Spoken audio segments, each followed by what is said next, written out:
출애굽기 이제 몇 장 남지 않았죠. 39장, 40장 두 장 남았는데요. 하나님께서 이스라엘 백성과 함께 하시려고 그들에게 만들라고 하신 것들이 하나씩 하나씩 다 만들어졌고요. 이제 마지막 남은 것이 39장에 나옵니다. 이것이 드디어 만들어졌대요. 그게 뭐였냐면 제사장들이 입는 거룩한 옷, 구별된 옷이었습니다. 이 구별되고 거룩한 옷은 제사장들이 입고 성막에서 봉사하기 위해서 하나님이 만들라고 하신 거였습니다. 39장 1절에 보면 그래서 그 부분들을 말하고 있는데요. 그들은 여호와께서 모세에게 명령하신 대로 청색, 자색, 홍색 실로 성소에서 섬길 때 입을 정교한 옷을 만들고 또 아론을 위해 거룩한 옷을 만들었습니다. 이제 옆에 뒤에 나오는 내용들을 잘 구분해 보시면 여기 두 개 포함하는 같은 옷이라고도 볼 수 있지만 구체적으로 가리키는 대상이 좀 다릅니다. 이제 뒤에 읽어봐서 보시면 여기에서 성소에서 섬길 때 입을 정교한 옷이라고 가리키는 것은 제사장들이 입는 옷을 가리키고 있고요.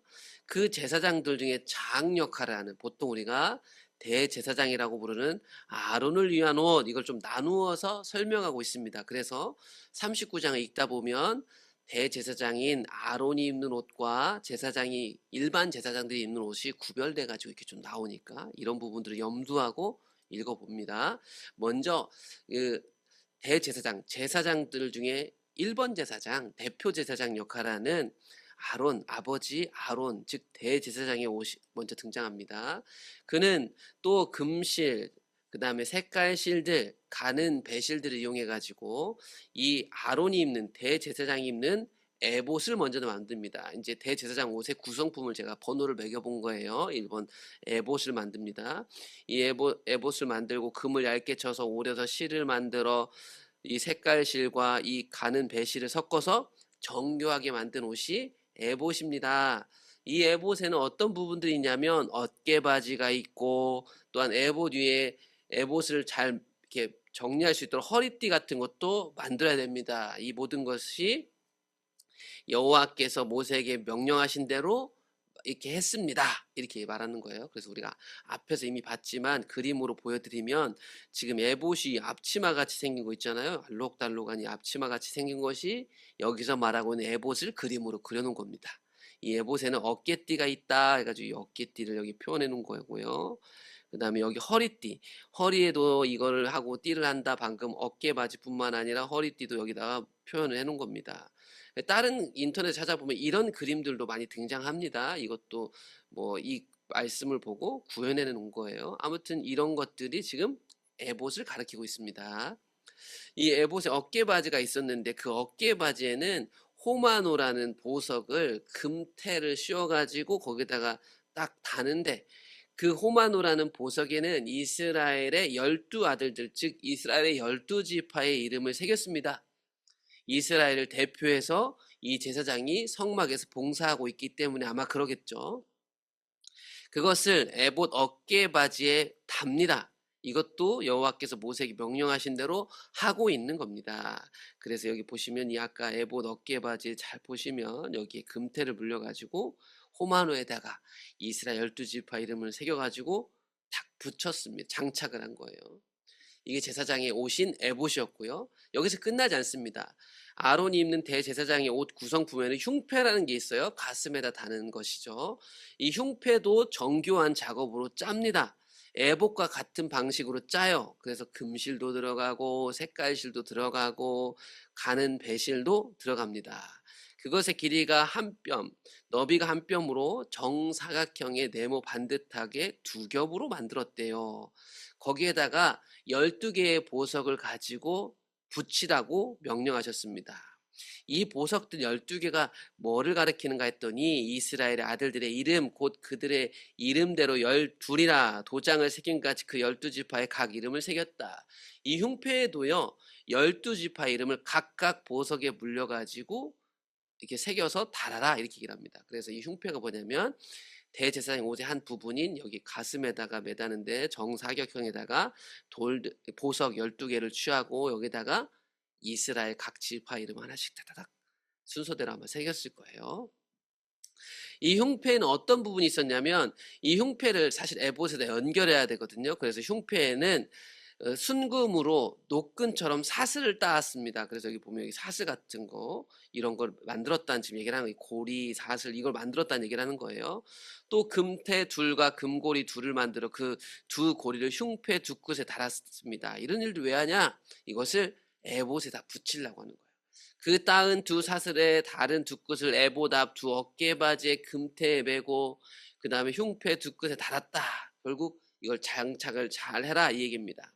흉패로 정교하게 짠 에봇띠 위에 붙여서 에봇에서 벗어나지 않게 하였으니 이것도 하나님이 명령하신 것입니다. 그래서 지금 이 에봇에다가 이 흉패를 연결했다라는 것을 지금 이 방금 우리가 읽은 부분들이 표현해 놓은 겁니다. 이 흉패가 끝났는데 여기서 끝나지 않고 이 안에 기본적으로 입는 대제사장 아론의 옷이 있었는데 그거는 에봇 받침 옷이다 해가지고 안에다 있는 옷이다 이렇게 표현해 놓은 거예요. 번역을. 이거 무슨 색깔이면 다 파란색으로 해라 이런 방식으로 만들어라 해가지고 거기에는 또 어떤 것이 장착되냐면 청색, 자색, 홍색 색깔실과 가는 배실로 그 옷 끝에다가 석류수를 놔라. 그리고 순금으로 방울을 만들어 가지고 붙여라. 방울 하나, 석류 하나의 간격을 두고 옷 가장자리에다 이렇게 달아라. 이게 하나님이 명령하신 거였습니다. 그래서 보시면 지금 안에 기본적으로 입고 있는 이 파란색 옷이 방금 말한 기본 옷입니다. 기본 옷. 아론이 입는 대제사장이 입는 옷. 그리고 그 기본 옷 끝에다가 지금 표현해 놓은 게 방울 하나, 석류수 하나 뭐 이렇게 표현해 놓은 거예요. 이게 지금 이 그림이. 또 다른 그림들 찾아보시면 여기 보시면 방울 금방울 달아놓고 석류 수술같이 해가지고 이렇게 달아놓은 것으로도 표현해 놨습니다. 아무튼 그 제사장 이 대제사장이 움직이면 딸랑딸랑 이게 소리가 났을 거라고 얘기를 해요. 이게 지금 아론 대제사장의 옷이었고요. 거룩한 옷이었고요. 아론의 아들들인 일반 제사장 기본 세팅값 옷이 나옵니다. 제사장의 기본 옷이죠. 아론도 아마 이것을 입고 그 위에 대제사장의 옷을 더 입었을 겁니다. 27절부터 그 얘기가 나오는 거예요. 그들이 또 직조한 가는 배로 아론과 그의 아들들을 위하여 속옷을 지었다. 이걸 속옷이라고 표현해 놓은 거예요. 아론도 이거 입고요. 일반 대제사장들도 안에 기본은 이 옷을 입는데 그게 속옷이라고 표현해놨고 그걸 만들라. 세마포로 머리에 쓰는 두건도 짓고 세마포로 빛난 관도 만들고 세마포로 속바지를 만들어라. 이 관은 이제 대제사장인 아론이 쓰는 거고요. 이건 일반 제사장들이 쓰는 머리에 쓰는 겁니다. 아무튼 이 구성품들도요. 하나님이 모세에게 명령하신 것이었습니다. 그대로 지금 다 하는 거예요. 그래서 일반 제사장 기본 세팅값 옷이 이렇습니다. 그래서 여기 위에다가 아마 몇 가지를 빼고 아론은 파란색 옷 입고 에봇 입고 흉패 달고 이렇게 한 거예요. 관도 좀 틀리죠. 30절에 보시면 그들이 또 순금으로 거룩한 패를 만들어 가지고 여호와께 성결이라고 새긴 다음에 그 패를 청색끈으로 관 전면에 달아라. 이것도 하나님이 시킨 거였대요. 그런데 이거는 모든 제사장이 아니고 출애굽기 28장에서 하나님이 명령하신 부분에 여기에는 빠져 있지만 앞에 부분을 보시면 이거를 아론의 이마에 두어라. 여호와께 성결이라고 써가지고 그 말이었기 때문에 아마 아론이 머리에 쓰는 거였을 것입니다. 그래서 그걸 표현해 놓은 것이 일반 제사장들과 조금 다른 아론이 머리에 쓰는 관입니다. 그래서 이마에 금으로 탁 펴가지고 여호와께 성결 이렇게 써놨대요. 그래서 이게 히브리어인데 코데시 예호바 이렇게 써놨을 텐데 이스라엘 사람들은 여호와 하나님 이름을 직접적으로 부르지 않아요. 그래서 이 자음들만 가지고 코데시 아도나이 거룩하신 주께 성결 뭐 이런 뜻으로 여기다 쓰고 성막에서 봉사했다는 거예요. 그래서 지금 우리가 읽은 부분에 이 두 가지가 다 나와 있는데 주로 이 얘기가 먼저 나온 거고 대제사장이 입은 옷, 그 뒤에 기본 옷인 일반 제사장이 입는 옷이 기록된 것이고 이게 다 만들어졌다. 그럼 여기서 좀 한번 좀 생각해 보자고요. 제사장들의 거룩한 옷이 현재 나와 무슨 상관이 있을까? 우리하고는 뭐 떨어져 있더라고 하더라도 이스라엘 백성들이 우리를 위해서 하나님 함께하기 위해서 제사장들이 거룩해야 될 건 아는데 그 옷을 우리가 그렇게까지 자세히 알아야 할 필요가 있을까? 이스라엘 백성들이 굳이 그 옷을 이렇게 성경으로 자세히 볼 필요가 있을까? 이런 생각이 드실 거예요. 그런데 그렇지 않습니다. 왜냐하면 출애굽기 19장에 보시면 하나님이 이스라엘 백성들을 구원하신 다음에 시내산에서 이스라엘 백성들을 뭐라고 하냐면 이렇게 얘기를 해요. 너희들 내 소유가 되겠니? 내 소유가 된다는 건 뭐냐면 너희가 제사장 나라가 되는 거다.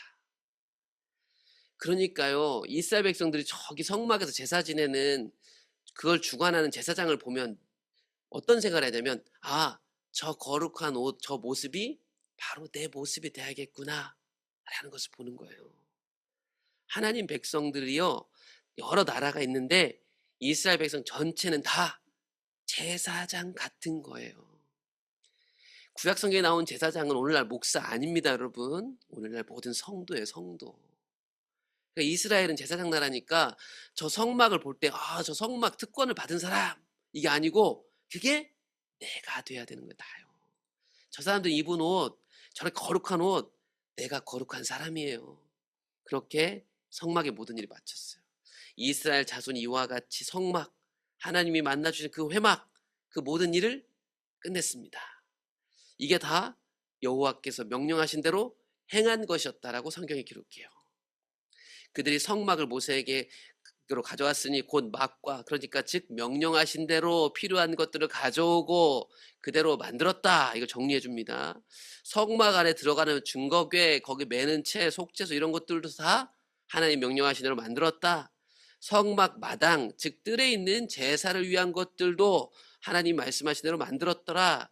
그리고 우리가 오늘 본 마지막에 제사장의 거룩한 옷들도, 그리고 그의 아들들의 옷들도, 기본 옷들도 다 하나님 명령하신 대로 만들었더라. 여호와께서 모세에게 명령하신 대로 이스라엘 자손이 모든 일을 마치니 유일하게 이것을 저 시내산에서 보고 들었던 모세가 확인해야 됩니다. 왜냐하면 이걸 본 사람은 유일하게 모세니까요. 하나님 보여주셨으니까요. 다른 사람 본 사람이 없어요. 모세가 그 마친 모든 것을 보니까 하나님이 명령하신 되었다는 말은 무슨 말일까요? 자기가 저 산에서 들었던 대로, 이해가 안 되는 건 하나님 보여주신 그 모양 그대로 됐대요, 그게. 저는 이게 너무 신기한 거죠. 모세만 봤거든요. 모세만 본 건데 하나님의 영으로 충만한 이스라엘 백성들이 함께 모세가 본 것을, 하나님 보여주신 것이 만들어졌어요. 그래서 모세가 그대 축복했대요. 이제 마지막 한 장을 남겨놓고 있는데요. 성막을 위한 모든 것이 하나님 명령하신 대로 그대로 만들어졌습니다. 여기서 중요한 거는, 아, 이게 성막이다, 우리가 만들었다, 이게 중요한 게 아니고요. 하나님 명령하신 대로 됐냐 안 됐느냐죠. 오늘 그 마지막으로 거룩한 제사장의 옷을 보았죠. 거룩한 제사장의 옷은요, 이스라엘 모두가 입어야 할 거룩을 보여주는 거룩한 옷이었어요. 세상과 다르죠. 얼마나 아름답고 깨끗한지, 우리가 입게 될 옷, 입어야 될 옷이 그것이다 라는 걸 보여주는 거죠. 하나님이 이스라엘 백성들 마음에 감동하시고 성령 충만함을 허락하셨어요. 그래서 이스라엘 모두가 각자의 몫을 감당했어요. 그리고 성막에 위한 모든 일이 맞춰진 거예요. 눈앞에 나타난 생소한 물건들, 그것들은 하나님이 모세에게 산에서 보여주신 것이었고 그대로 됐어요.